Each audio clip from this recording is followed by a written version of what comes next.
बिहार राज्य दफादार चौकीदार पंचायत द्वारा बिहार विधानसभा के समक्ष धरना प्रदर्शन किया जा रहा है। इनसे जानते हैं क्या इनका मांग है और क्या पूरा मामला है। क्या नाम हुआ सर आपका? डॉक्टर संत सिंह, सचिव बिहार राज्य दफादार। 2019 में मोदी जी बोले थे हम चौकीदार हैं, लेकिन आज चौकीदार खुद सड़क पे हैं, धरना प्रदर्शन कर रहे हैं। वो नकली चौकीदार है। चौकीदार जो होता है वो हम लोग असली चौकीदार हैं। और मैं बताना चाहूँगा कि चौकीदारी सिस्टम जो अडॉप्ट हुआ है वो बिहार के मगध की धरती की देन है। पहली शताब्दी में गुप्ता डायनेस्टी में पहली बार दुस्साध्य टुकड़ी के लोग जो सेवानिवृत्त होते थे उन्हें गांव की सुरक्षा का दायित्व दिया जाता था और वो उसका प्रशासक होते थे। और वो परिपाटी चलते चलते वो आगे बढ़ी। शासन कुल बदले, हूण आए, पसाण आए, मुगल आए, तब अंग्रेज, लेकिन किसी ने इस व्यवस्था के साथ छेड़छाड़ नहीं किया। अंग्रेज आए तो वो सबका कोडिफिकेशन किया और उन्होंने ये पुलिस के लिए पुलिस मैनुअल का निर्माण कराया और समान संहिता, सेवा संहिता का निर्माण करके एक चपरासी से मुख्य सचिव का क्या काम होता है वो डिफाइन किया। और हमारे लिए उन लोगों ने चौकीदारी मैनुअल का निर्माण कराया 1870 में, बंगाल एक्ट, जबकि हम लोग बंगाल प्रेसिडेंसी में थे 1870 में। हाँ, 1870 में ये लागू हुआ। और हाँ, 2021 में क्या है जो आप लोग सड़क पे बैठे हुए हैं? सड़क पर बैठे हैं कि सरकार जो है वो मेरे साथ इंसाफ नहीं कर रही है। मैनुअल में कहीं भी चौकीदार को कर्मचारी सबसे नहीं नवाजा गया है, लोलीफेड ऑफिसर्स कहा गया है। और एक मैनुअल का आप अध्ययन करेंगे तो पता चलेगा कि मैनुअल में 2 रुपये से 5 रुपये तक वेतन का प्रावधान है, लेकिन पुरस्कार की राशि एक उस जमाने में 1870 में जब हमारे परिजन एक डकैती का सूचना देते थे तो उनको 30 रुपया मिलता था। अच्छा, मतलब वो गांव देहात में जो डकैती हो जाता था 30 हाँ, रुपया हाँ। मिलता और था। एक मर्डर का जो ये सब लिखा हुआ है मैनुअल में, उस जमाने में एक ये मर्डर की सूचना देते थे तो 30 रुपया, जो हमारा 1 साल का वेतन उससे भी अधिक मिलता था। और सम्मान हमको काफ़ी मिलता था। जब देश आज़ाद हुआ तो कई शासन कुल आए और कई व्यवस्थाएं कि देश का स्वरूप क्या हो। उसमें सबसे एक समाजवादी चिंतक डॉक्टर राम मनोहर लोहिया, उन्होंने ही उनकी दृष्टि हम पर कही और कहा कि प्रशासन के सबसे ऊंची कुर्सी पर राष्ट्रपति और प्रशासन के सबसे निचली कुर्सी पर चौकीदार दफदार। भारत में समतामूलक समाज बनाना चाहते हो, अमीर गरीब की खाई को पाटना चाहते हो तो सबसे पहले चौकीदार की लाठी को मजबूत करनी होगी। जब तक से चौकीदार की लाठी मजबूत नहीं होगी, गांव में समतामूलक समाज की कल्पना नहीं की जा सकती। क्योंकि वो एकदम जमीनी स्तर पे काम करते हैं। हाँ, जमीनी, और वो लाठी उनके पास है, वो खुद कमजोर रहेंगे तो जो सामंतवादी शक्तियाँ हैं वो जो गांव में अत्याचार करती है उसी पर कंट्रोल ना हमको करना है। चौकीदार तो वही करता है और हमारी लाठी मजबूत नहीं होगी तो वो तो सामंतीवाद तो जानते ही हैं कि वो शुरू से ही शोषण दोहन करते आए हैं। इसीलिए उन्होंने कहा कि चौकीदार की लाठी मजबूत हो।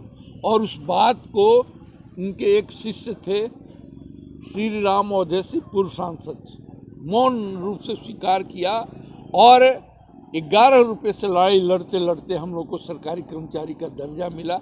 और सबसे आगे बढ़कर के एक और हमको आश्रित की बहाली का प्रावधान है कि समाज, ये सरकार के किसी पद पर सेवानिवृत्त होने पर आश्रित की बहाली का प्रावधान नहीं है, लेकिन हमारे यहाँ है।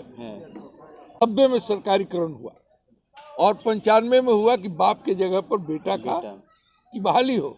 लेकिन ये देखा जाता है कि ये सारे गरीब तबके के हैं और जो ही चौकीदार दफदार की बात आती है, इनके वेलफेयर की बात आती है, कल्याण की, ये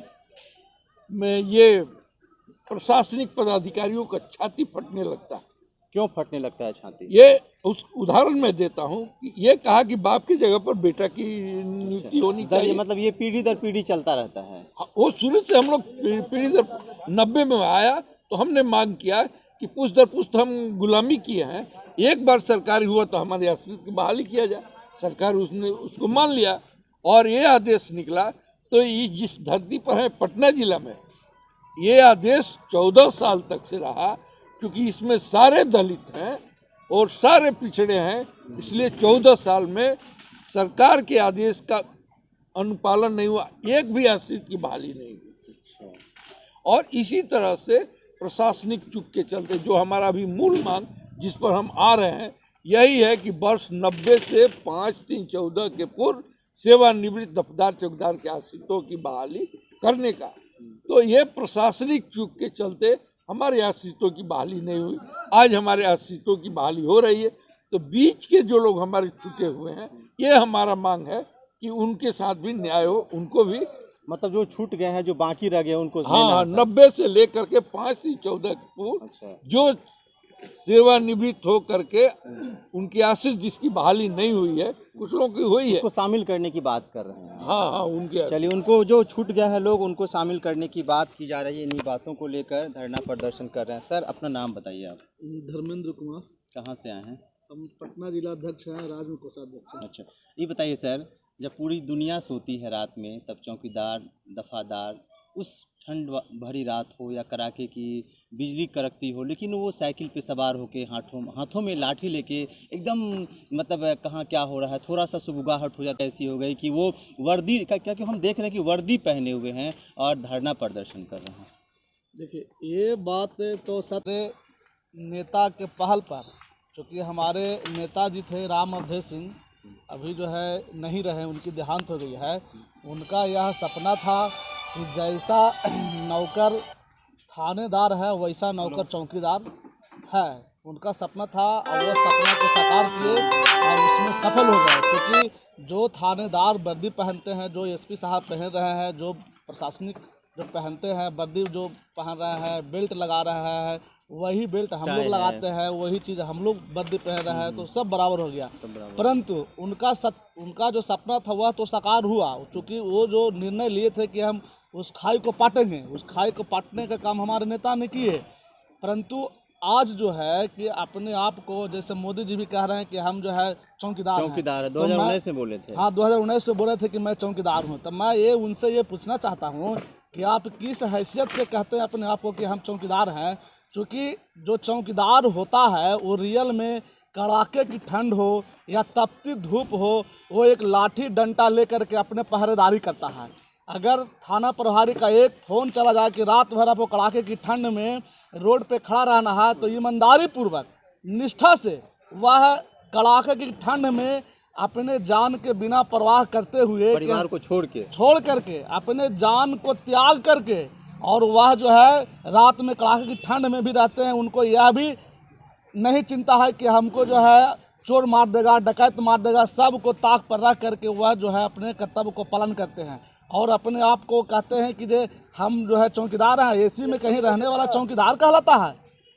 मैं आप मीडिया के माध्यम से कहना चाहता हूं कि जो अपने आप को कहते हैं कि हम चौकीदार हैं, तो जो 4 व्हीलर से चलते हैं, जो महंगी महंगी गाड़ी से चलते हैं, महंगा महंगा कपड़ा पहनते हैं, एयर कंडीशन में, जब घर में हो तो एयर कंडीशन में, जब गाड़ी में बैठे हुए हो तब एयर कंडीशन में, और अब जाना हो तो प्लेन से आपने आप कह रहे हैं कि हम चौकीदार हैं। चौकीदार तो रियल में हम हैं कि हम रोड पर धूल फेंक रहे हैं, पेट में भूख लगी हुई है, फरमान जारी कर दिए हैं थानेदार साहब कि आपको यहाँ 24 घंटा ड्यूटी करना है। पानी कहाँ से मिलेगा, रोटी कहाँ से मिलेगा? इसके बगैर, बिना पानी के, बिना रोटी के, कड़ाके की ठंड में भी, तपती धूप में भी लोग जो है खड़े रहते हैं। वीआईपी के सुरक्षा में लगे हुए रहते हैं, पब्लिक के सुरक्षा में लगे हुए रहते हैं। दिन भर जो है यहाँ थाने पर ड्यूटी करवाते हैं और रात में जो है रात भर रोड पर ड्यूटी करवाते हैं। ये असली चौकीदार तो हम हैं। अब फिर भी सुरक्षा के नाम पे चौकीदार को कुछ नहीं। आज जो है रोड में ड्यूटी जो है कर रहे हैं चौकीदार, रात में जो है अकेले उनको ड्यूटी पे लगा दिया जाता है। वो जो है चोर डकैत जो है उनको मार दिया जाता है। सामना हो गया तो फिर समझ लीजिए क्या होगा। उनकी तो है जान तो गई, जान गई।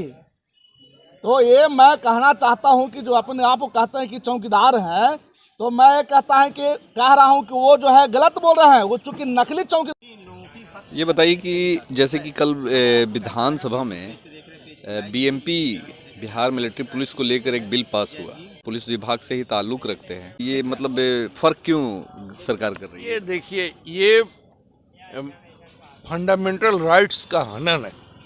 ये अभी जो बिल लाया है, इसकी जितनी भर्त्सना की जाए, जिसकी जितनी निंदा की जाए, ये कम है। ये प्रजातंत्र खत्म करने वाली बिल है। और पता नहीं, वो तो अपने को समाजवादी कहते हैं नीतीश जी, लेकिन वो देखते नहीं। और एक चीज मैं बता देना चाहता हूँ नीतीश जी का, कि जब ये पिछड़ों की, ये अपने को पिछड़ा कहते हैं, जब पिछड़ों की लड़ाई चल रही थी तो ये फॉरवर्ड ब्लॉक के नेता थे। जब 70-78 में बिहार में पिछड़े वर्ग का आंदोलन चल रहा था, तो ये फॉरवर्ड ब्लॉक को लीड कर रहे थे। और बैकवर्ड क्लास का जो आंदोलन था, उसको हमारे नेता राम ओझेस जी लीड कर रहे थे। और उस समय ये गाली दिया जाता, ई आरक्षण कहाँ से आई, राम ओझेस के माई भी आई, कर्पूरी ठाकुर के माई भी आई। ये उन्हीं लोगों के साथ रहे, और ये मुखौटा है। और हम तो जानते हैं कि ये अभी जो ये बिल है, ये प्रजातंत्र को ख़त्म कर देगा। और प्रजातांत्रिक मूल बाबा साहब के जो संवैधानिक अधिकार में मिले हैं, वो फंडामेंटल राइट्स का ही हनन। अच्छा, ये सरकार तो बार बार बोल रही है, नीतीश कुमार कल भी उन्होंने कहा कि जैसे ये विपक्ष द्वारा मतलब भ्रम फैलाया जा रहा है, इस बिल में ऐसा कुछ नहीं है, ये लोगों के भलाई के लिए बिल है और लोगों को इससे काफ़ी ये मिलेगा। मगर एक तरफ विपक्ष इसको मुद्दा बनाकर कल जैसे सदन और सड़क दोनों पे आपने देखा होगा किस तरीके से हंगामा हुआ इससे बिल को लेकर, खासकर इस बिल को लेकर, तो इस पे क्या कहेंगे? देखिए, ये जो बिल है, इसकी अगर कितनों भी निंदा करें तो वह कम है, क्योंकि ये जो है प्रजातंत्र का हनन होगा। इससे जो है, चूँकि जो सरकार बिल ला रही है, जो पेश की है, इससे जो है लोगों का जो है और खतरा बढ़ जाएगा। चूँकि पुलिस तो पकड़ करके जिसको चाहेगी उसको अंदर कर देगी, वो अपने मनमाने पर आ जाएगी। ये जो है, नीतीश कुमार बोल रहे कि ऐसा कुछ नहीं है, ऐसा कुछ होने वाला नहीं है किसी को भी। ये उसमें भी एक उन लोगों का गाइडलाइन और एक ये रूपरेखा तैयार किया गया कि सिर्फ बीएमपी को एक विशेष अधिकार देने का बात कही गई है इस बिल। देखिए, कहने को कुछ भी कह सकते हैं, क्योंकि यहाँ पूर्ण रूप से पीछे वाला दरवाजा से जोगी फार्मूला जो है यहाँ लागू हो चुका है। जो जोगी फार्मूला यूपी में चल रहा है, वही यहाँ भी लागू हो रहा है। क्या लगता है, ये बड़ा आंदोलन का रूप देंगे आप? नहीं, हम लोग का जो मांग है, अगर यह मांग हम लोग को जो अगर नहीं पूरा होती है, तो हम लोग तो अनवरत संघर्ष करेंगे ही। क्योंकि जब तक हमारी मांग पूरा नहीं हो जाती है, तब तक हम लोग संघर्ष करेंगे।